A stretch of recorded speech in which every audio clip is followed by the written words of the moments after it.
GST শূন্য হলো, কিন্তু হেলথ ইন্স্যুরেন্স সস্তা হলো না, উল্টে আরো চড়া। 58,000-এর প্রিমিয়াম কিভাবে 1,62,000-এ পৌঁছলো? ইন্স্যুরেন্স থাকলে চিকিৎসা 77,000, না থাকলে 42,000। এই ফারাকটা যাচ্ছে কার পকেটে? আয়ুষ্মান, ক্যাশলেস, কর্পোরেট হাসপাতাল সব মিলিয়ে কি একটা নিঃশব্দ লুট চলছে? নিয়ন্ত্রণহীন হেলথ সেক্টরে জিএসটি উপহার আদৌ উপহার, নাকি আরেকটা প্রতারণা?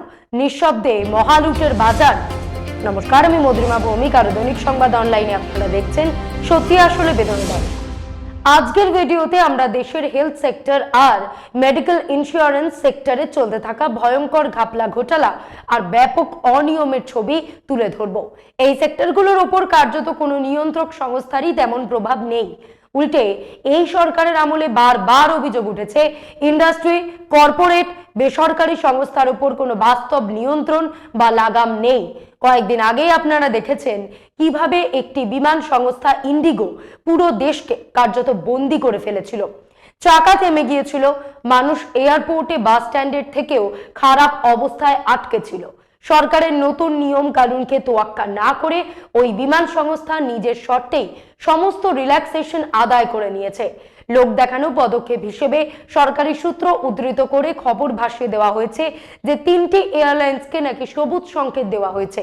উদ্দেশ্য একটাই, ইন্ডিগোর 65% বাজার দখলের কথা মানুষের মাথা থেকে সরিয়ে দিয়ে বোঝানো সরকার নাকি কড়া সিদ্ধান্ত নিয়েছে। 3টে নতুন বেসরকারি এয়ারলাইন্স আসছে। আপনারা দেখবেন সেই 3টে এয়ারলাইন্স আদৌ কবে আসে আর কিভাবে আসে। যাই হোক, আজ এই ভিডিও বানানোর কারণটা একদম পরিষ্কার। কয়েকদিন আগে আমাদের এক সিনিয়র কলিগের ফোনে একটা মেসেজ আসে। আমি ওই মেডিকেল ইন্স্যুরেন্স কোম্পানির নাম নিচ্ছি না। তারপর থেকে 7 দিন ধরে আমরা বিষয়টা খুঁটিয়ে খতিয়ে দেখি। ফেব্রুয়ারি মাসে আমাদের ওই সিনিয়র সতীর্থের মেডিক্লেমের রিনিউয়ালের ডেট। সপ্তাহখানেক আগে রিনিউয়ালের মেসেজ দেখেই তিনি আঁতকে উঠেছিলেন। তার ধারণা ছিল মেডিক্লেমে জিএসটি উঠে যাওয়ায় এবার নিশ্চয়ই প্রিমিয়ামের অঙ্ক কমবে, কিন্তু মেসেজ এলো ঠিক উল্টো। কমার বদলে তা বেড়ে গেছে। আপনাদের নিশ্চয়ই মনে আছে 2025 সালের 22 সেপ্টেম্বর মোদী সরকারের একটি সিদ্ধান্তকে ঘিরে প্রবল হইচই পড়ে যায়।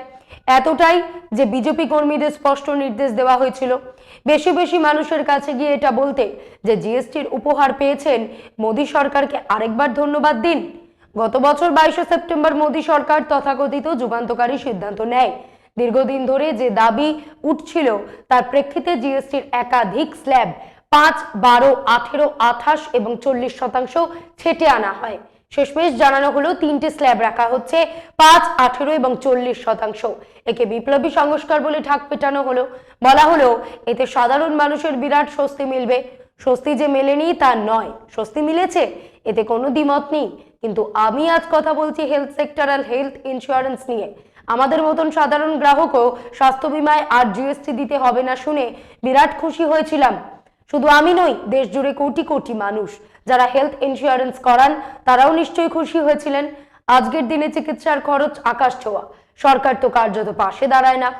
তাই মানুষ নিজের সঞ্চয়, নিজের সামর্থ্য অনুযায়ী একটাই চেষ্টা করে, হেলথ ইন্স্যুরেন্স করিয়ে রাখা, যাতে হঠাৎ কোনো বিপদে একলপ্তে আর্থিক বিপর্যয় না নামে। যাদের আয় নিয়মিত কিংবা সীমিত তারা এই বাস্তবতা অস্বীকার করেন বলে মনে হয় না। আয় নিয়মিত এবং সীমিত হলে অন্তত প্রিমিয়াম দেওয়ার একটা সুযোগ থাকে। যাদের আয় অনিয়মিত তাদের সমস্যা আলাদা, আর যাদের আয় অসীম তাদের কোনো সমস্যাই নেই। আমাদের সিনিয়র কলিগ জানাচ্ছেন, গত বছর ফেব্রুয়ারিতে তিনি যখন স্বাস্থ্য বীমা রিনিউ করিয়েছিলেন, নিজের এবং তার পরিবারের হেলথ ইন্স্যুরেন্স মিলিয়ে প্রিমিয়াম ছিল প্রায় 58,142 টাকা।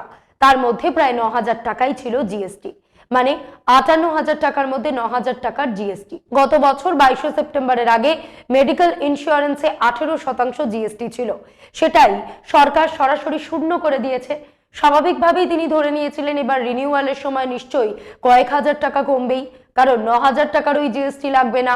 কিন্তু আসল মজা এখানেই, যেখানে প্রিমিয়াম 58,000 থেকে নেমে আসার কথা ছিল প্রায় 48 থেকে 49,000-এ, সেখানে সেটা উল্টে বেড়ে দাঁড়ালো 62,000 টাকায়। অনেকে জানেন না, হেলথ ইন্স্যুরেন্সে বয়সের হিসেব খুবই গুরুত্বপূর্ণ। নির্দিষ্ট বয়সের স্ল্যাব পেরোলেই প্রিমিয়াম হঠাৎ বেড়ে যায়। সাধারণত 50 পেরোলে এই লাভটা দেখা যায়। আমি সেই বয়সের স্ল্যাবে পড়ি না, কিন্তু এটা আমি যাচাই করে নিয়েছি। তারপর সারাদিন ধরে আমরা খোঁজ খবর নিয়েছি, দেখতে চেয়েছি যখন জিএসটি শূন্য হলো, সিমেন্টে কমলো, ছোট গাড়ি আর বাইকে কমলো, তখন হেলথ ইন্স্যুরেন্সে তার প্রভাব পড়লো না কেন? সরকার জিএসটি কমিয়েছে, এটা কাগজে কলমে ঠিকই, কিন্তু সাধারণ মানুষ বাস্তবে কতটা সুবিধা পাচ্ছে? শ্যাম্পু, সাবান আর নিত্যপণ্যের দাম কমার কথা বলা হয়, কিন্তু ক্রেতাদের জিজ্ঞেস করলে তারা নিজেরাই টের পান না 1 টাকা, 1.5 টাকা, 2.5 টাকা কমলো নাকি বাড়লো।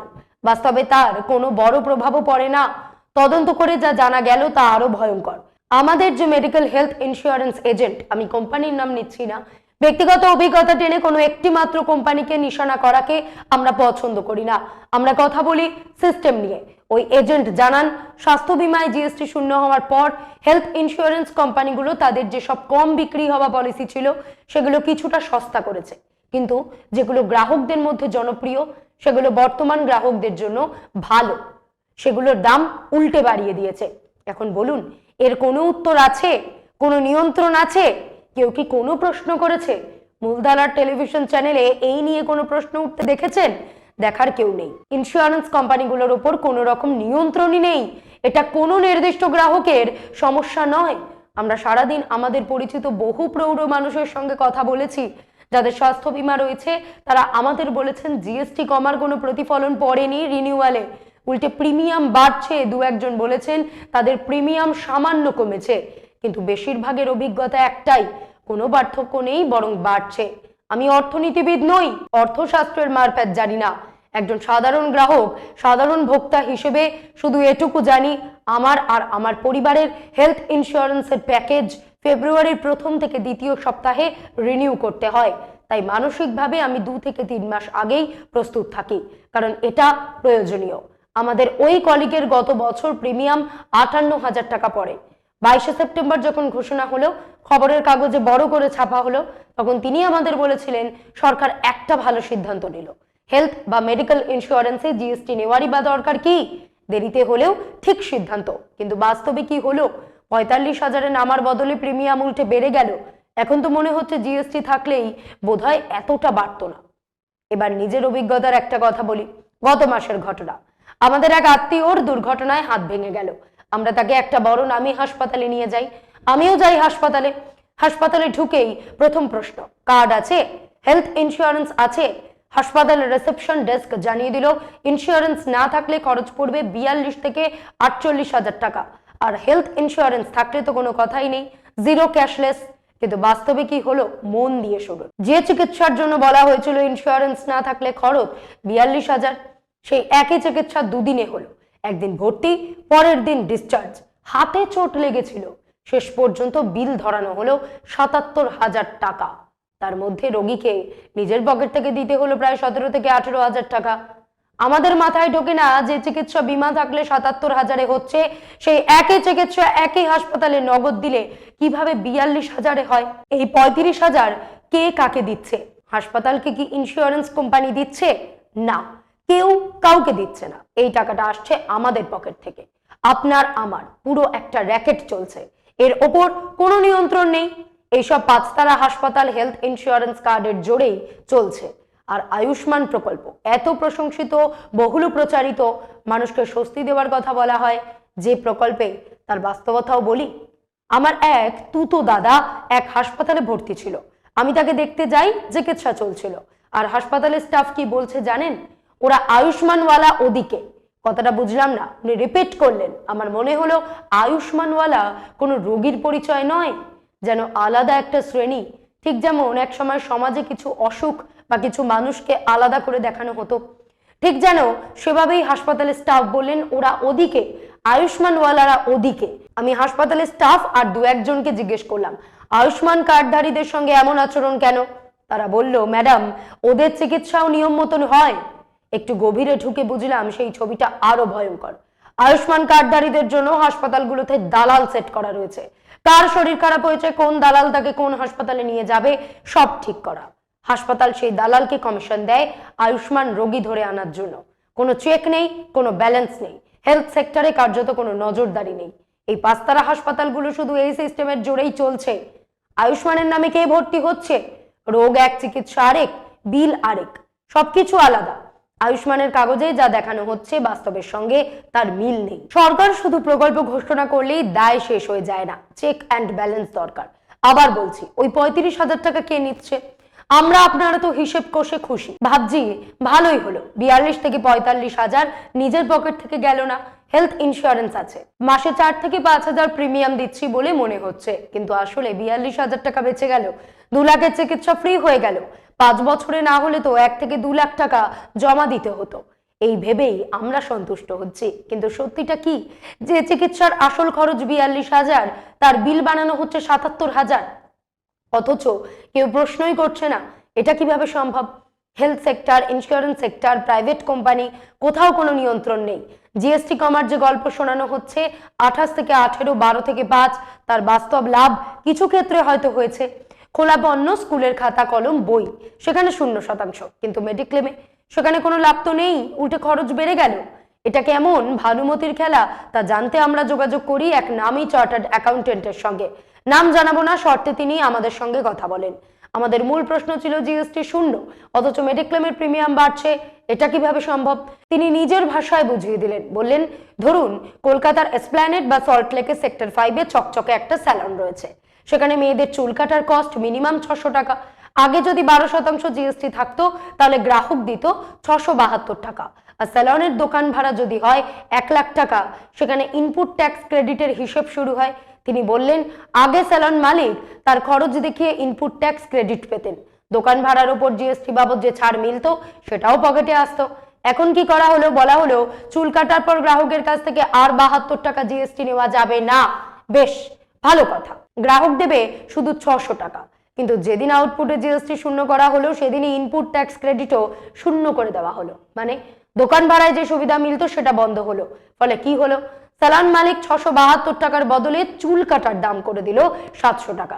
বলুন তো, আগে জিএসটি দিয়ে 672 টাকায় চুল কাটতেন, এখন জিএসটি ছাড়া কাটছেন 700 টাকায়।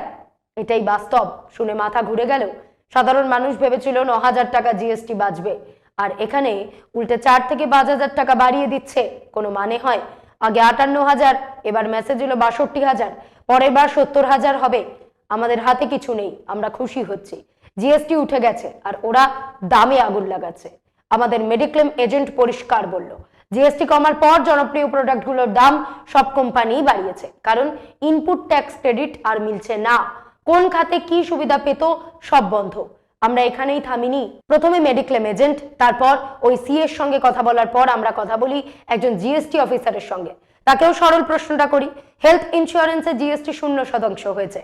গতবার প্রিমিয়াম ছিল 58,000, 9,000 ছিল জিএসটি। ভেবেছিলাম এবার অন্তত 5,000 কমবে, অথচ দেখুন 62,000-এর মেসেজ। তিনি জানালেন, যেখানে সরকার ট্যাক্স 0 করে সেখানে উপভোক্তার উপরই মার পড়ে। উপভোক্তাকে আরো বেশি দিতে হয়। লাভ হয় শুধু সেখানে যেখানে জিএসটি স্ল্যাব কমানো হয় 28 থেকে 18 আর 12 থেকে 5। যেখানে 0 করা হয় সেখানে 1 পয়সাও লাভ নেই। Motor bike, fridge, TV, cement 28 থেকে 18 হওয়ায় সেখানে কিছুটা সুবিধা মিলেছে, কিন্তু হেলথ ইন্স্যুরেন্সে উল্টে ক্ষতি হয়েছে। তিনি বললেন, এটা ভেবেচিন্তেই নেওয়ার সিদ্ধান্ত। সাধারণ মানুষ বুঝে ওঠার আগেই খেলা শেষ। ভারতে হেলথ ইন্স্যুরেন্সধারী কোটি কোটি মানুষ। আপনারা যদি থাকে রিনিউ করার আগে ভালো করে হিসেব মিলিয়ে নেবেন। শুধু আমাদের কথায় বিশ্বাস করার দরকার নেই। আমরা নিজেদের অভিজ্ঞতা আর অন্যদের অভিজ্ঞতা শুনে বলছি। প্রায় সবাই একই সুরে বলেছেন জিএসটি কা উপহার, ধন্যবাদ মোদী সরকার। সব শেষে দুটো জরুরি প্রশ্ন, আয়ুষ্মান কি মানুষের সুরক্ষা নাকি দালাল? হাসপাতাল ইন্স্যুরেন্সের আরেকটা ত্রিকোণ বাজার।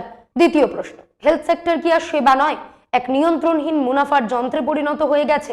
এই প্রশ্নগুলোর জবাব না মিললে জিএসটি উপহার কথাটা শুধু স্লোগান হিসেবেই থেকে যাবে, ভুক্তভোগী বদলাবে না। আজ এই পর্যন্তই। এমন আরো বিষয় জানতে অবশ্যই সাবস্ক্রাইব করুন, লাইক, কমেন্টে শেয়ার করুন। দেখতে থাকুন দৈনিক সংবাদ, শুধু নামই যথেষ্ট।